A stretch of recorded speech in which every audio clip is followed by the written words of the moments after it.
Hi everyone, I hope you're all well. It's been a while since I've done a live video, and this video is a much requested video because I meet a lot of people and I have a lot of clients who I tell about this particular thing that I'm going to tell you all about today. How to exit this roundabout that we are all in, especially for those trying to lose weight.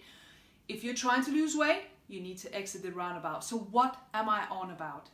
This video, I'm going to educate you on the various food groups, and then I'm going to show you this roundabout that I'm all about, and I'll show you how you can exit it and finally lose weight.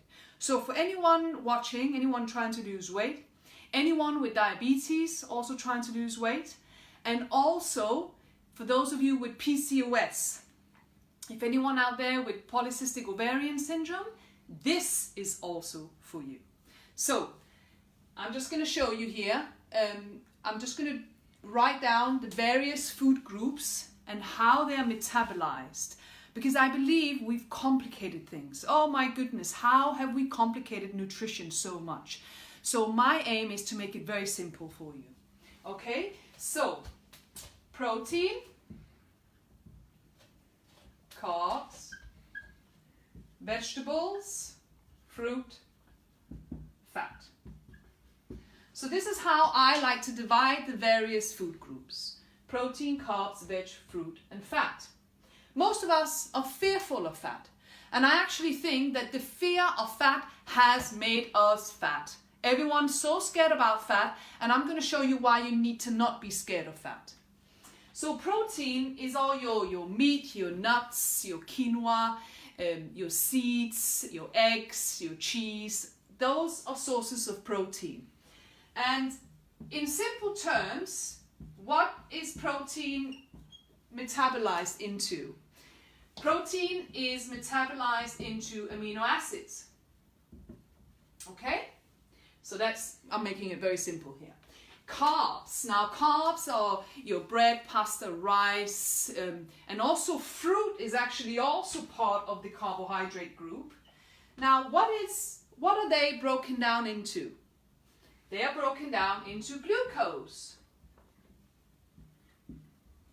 Glucose. And that's another word for that is sugar. Okay?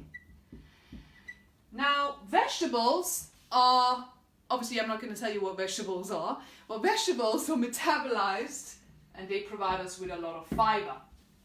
And then finally fat is metabolized into fatty acids. Okay, so I hope you can all read that.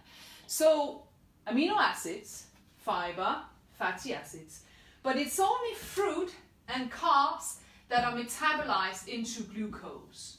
Now why is this significant? This is significant because there is one particular hormone that's released in response to us eating foods that are high in carbs. And if you know what it is, please shout out.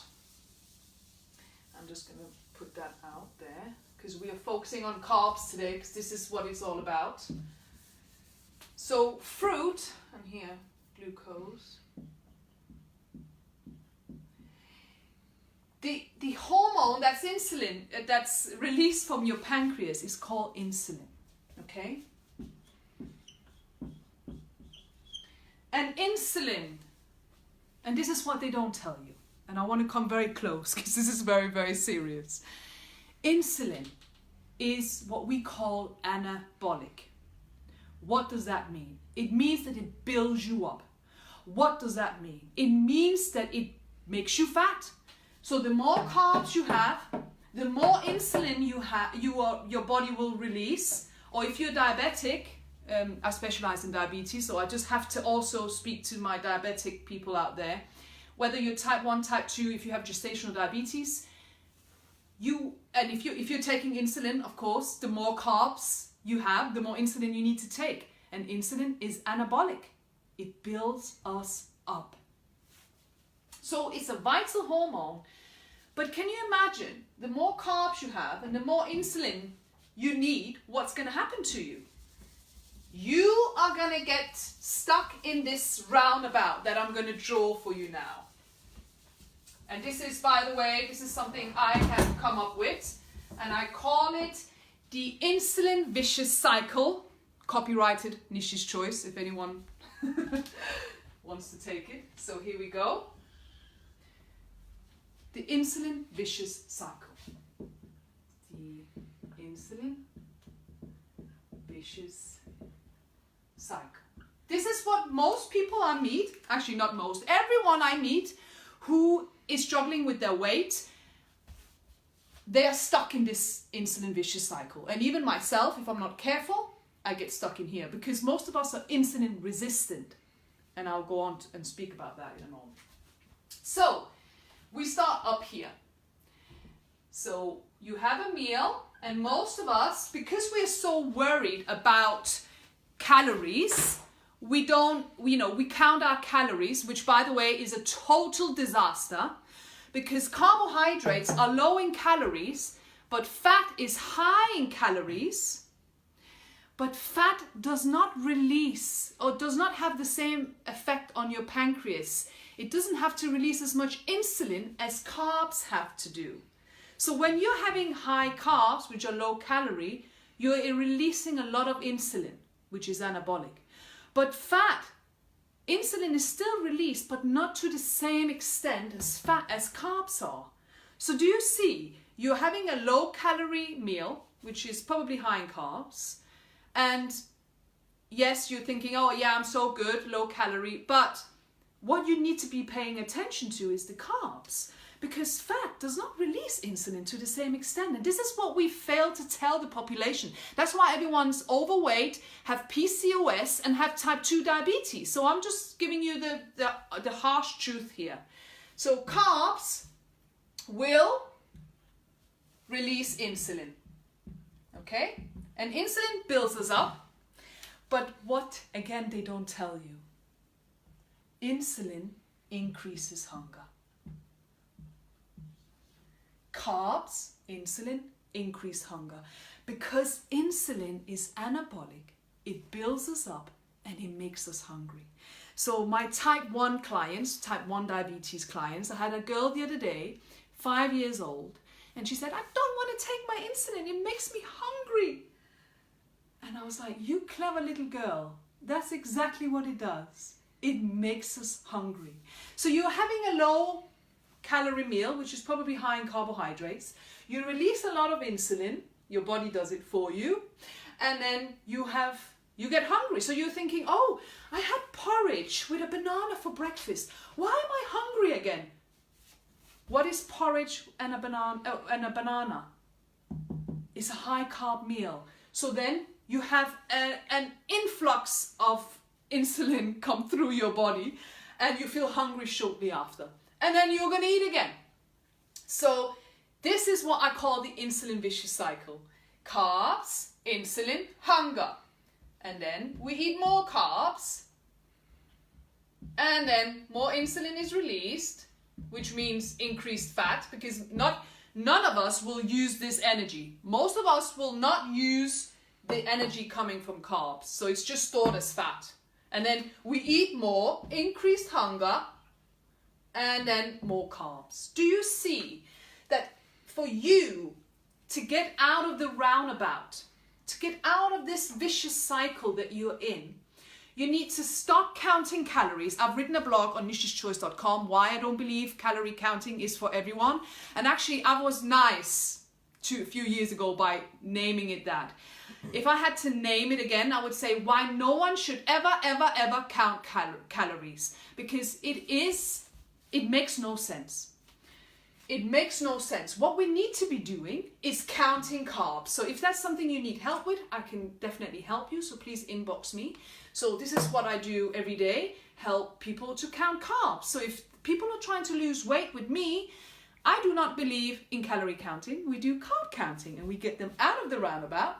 And plus, if you haven't watched my video where I talk about your relationship with food, then please watch that, because we cannot lose weight just by this. It has to be a mindful approach. So we have to look at how is your relationship with yourself, because if your relationship with food is screwed up, it's probably because you yourself need to do some inner work. You need to up your game, really, you know, look after yourself, self-care, self-love and all of that. That's the only way to get the health that you want. Okay, so I hope this makes sense. I've tried to make it as simple as possible. If anyone has any questions, please comment below, like or share this video, and let me know if there's anything else you need, because I really want you to understand this, because I believe that the more people understand this, oh my goodness, probably the less obese people we will have, less PCOS. I mean, for people with PCOS, I had a client the other day who's been told not to eat a lot of fat. And I said to her, okay, so if you're not eating a lot of fat, what do you think you'll be doing? You'll be eating more carbs. So the standard adult needs about 70 grams of fat a day. And I'm talking healthy fat here. So that's equivalent to 1 avocado, a handful of nuts, and a piece of salmon. Now, how many people have that? No, I'm not saying exactly you need to have exactly these foods. But, you know, if you are vegetarian or vegan, then, you know, how much fat do you have in your diet? Most people have just too many carbs. And there are a few people who can tolerate a lot of carbs and not gain weight.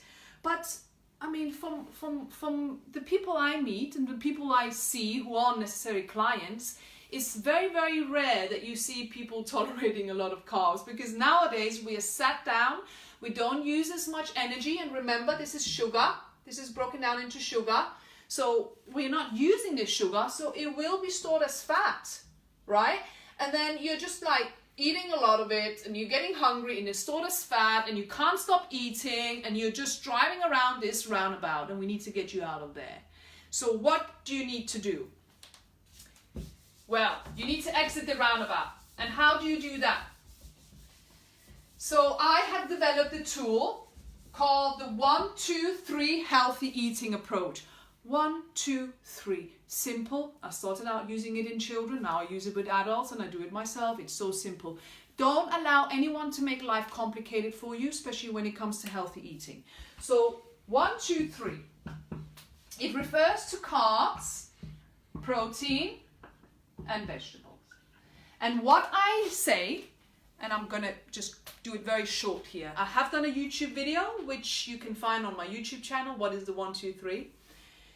And you know, some people, and I'm gonna be straight here, some people don't get it because it's so simple. They want to count, and they want control, and they want a menu plan, and I do not believe in that.